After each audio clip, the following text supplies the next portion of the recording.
Olá pessoal, tudo bem?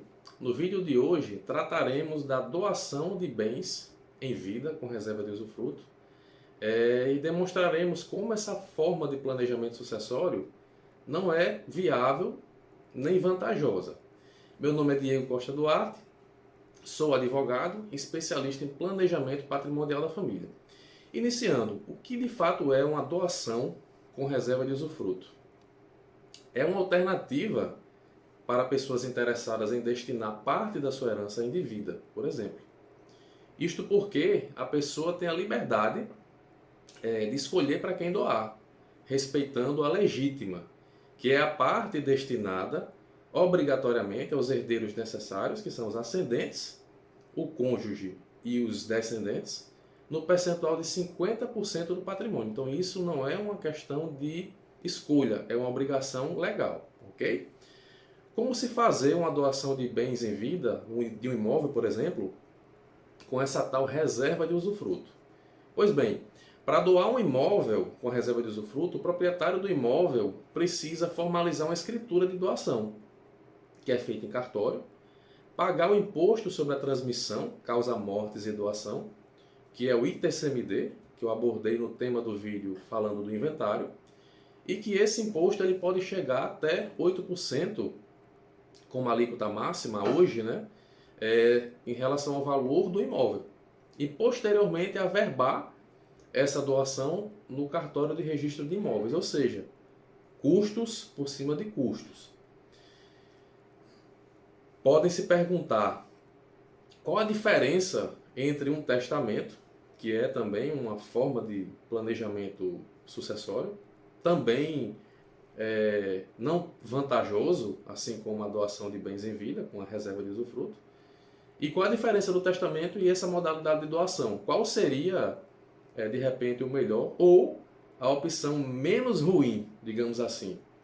A principal diferença entre esses dois institutos é o momento em que irá prevalecer os seus efeitos. Ou seja, a doação tem a eficácia imediata, em vida, e o testamento somente produzirá seus efeitos após o falecimento do testador. Desta maneira, a partir da vontade da pessoa, pode-se estabelecer qual seria o instituto que melhor iria se amoldar à realidade daquela família. Porém, ambos são também procedimentos caros, cujo imposto devido nessas operações é calculado sobre o valor de mercado do patrimônio após uma estimativa de avaliação feita pelo gestor público, pelo ente público, né? No caso, Estado e Distrito Federal. Qual seria o valor de um usufruto? Ou seja, a cláusula que se estabelece dentro dessa doação. Então, esse usufruto ele tem o mesmo custo de uma escritura, com pagamento de certidões e imposto sobre transmissão de bens imóveis, ou seja, já é um outro imposto, que é o ITBI. Quando a transação é de compra e venda, a taxa aplicada nessa escritura é de 4% sobre o valor do imóvel. Mas se a doação for com reserva de usufruto, que é o tema desse vídeo, o percentual é de 2%, certo? E aí você pode estar se perguntando, mas tudo bem, eu fiz uma doação, eu optei por doar meu bem para uma pessoa, respeitei a legítima, ou de repente é o seu único bem, fez uma doação para uma pessoa, e me arrependi daquela doação. Quando essa doação pode ser anulada? Aí onde vem uma grande desvantagem da doação em vida com reserva de usufruto. Em regra, o contrato de doação ele é irrevogável, de forma que não se pode ser desfeito unilateralmente, ou seja, doei, me arrependi, quero desfazer a doação, quero tomar de volta o bem que eu doei, o patrimônio que eu doei. Infelizmente não vai poder. O Código Civil, entretanto, ele prevê duas hipóteses excepcionais, ou seja, exceções à regra, em que a revogação da doação ela pode ocorrer, que é por ingratidão do donatário, quando o donatário de repente desiste, eu não quero receber esse bem, eu não quero mais, que é quase impossível disso acontecer na prática, porque se trata de favorecimento financeiro, você está recebendo um patrimônio, independentemente de valor agregado àquele bem, você está tendo um plus, né? Ganhando dinheiro, direta e indiretamente. E a outra situação é, por exemplo, com a inexecução do encargo do donatário. O donatário ele tem algumas atribuições previstas em lei, e quando aquele encargo ele não é exercido de forma na íntegra, digamos assim, pode ser motivo para que o doador, por meio de ação judicial cabível, tente anular a doação que foi feita. Mas atenção, existe um prazo, né, para se requerer essa revogação, que é de 1 ano, a contar de quando chegue ao conhecimento do doador o fato que autorize ter sido o donatário seu autor. Isso está previsto no artigo 559 do Código Civil.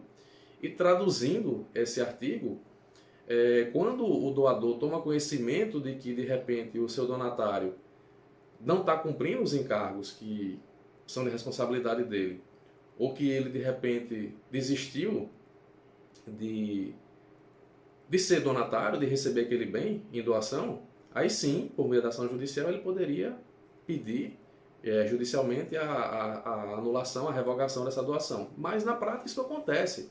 Dentro de 1 ano, a pessoa que recebeu um patrimônio em doação, ela vai fazer tudo certinho, não vai dar margem para que esse bem recebido em doação ele seja fruto de revogação, de jeito nenhum.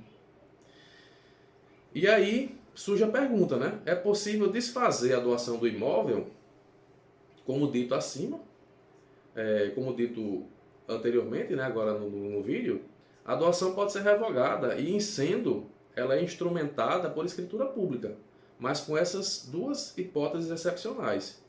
A escritura pública é registrada na matrícula do imóvel doado, não se cancela, portanto, nenhum ato anteriormente feito, mas apenas se registra nas duas matrículas dos imóveis objeto da doação e na escritura de revogação. Em quais situações a lei permite que a doação possa ser revogada? Ingratidão, né, que foi dito antes, se o donatário atentou contra a vida do doador ou cometeu algum crime de homicídio em relação a ele, crime doloso, né? Se cometeu contra ele ofensa física, se o agrediu, se injuriou gravemente ou caluniou, se, podendo ministrá-los, recusou ao doador os alimentos de que este necessitava, o que na prática dificulta demais a caracterização dessas situações, a fim de se efetivar a revogação, né? O que naturalmente causa a perda do poder do doador sobre o bem doado, justificando assim o motivo pelo qual a doação em vida de bens com cláusula de reserva do usufruto não se configura num mecanismo eficaz, eficiente, para fins de planejamento sucessório. Além de ser um instituto, um ato oneroso, financeiramente falando, por envolver despesas, né? Ele retira do doador, proprietário originário daquele patrimônio, todo o poder de ingerência sobre tudo. Doou, dificilmente ele vai conseguir anular ou revogar aquela doação e não se torna uma prática eficaz, ok? Então, o que é que eu lhe digo? Se você tem uma doação, já fez uma escritura de doação, infelizmente tem que aguardar os efeitos se consumarem. Se você pensa ou já pensou em fazer, a orientação que eu lhe dou é não faça. Existe mecanismo de planejamento sucessório mais eficaz em todos os aspectos, quer seja de proteção de patrimônio, quer seja de eficiência tributária, dentre outras vantagens. Então, se você gostou do conteúdo desse vídeo, deixe seu like, compartilhe entre seus amigos e seus familiares, me siga nas redes sociais, cujos links vão estar abaixo na descrição, e um forte abraço a todos. Até o próximo vídeo.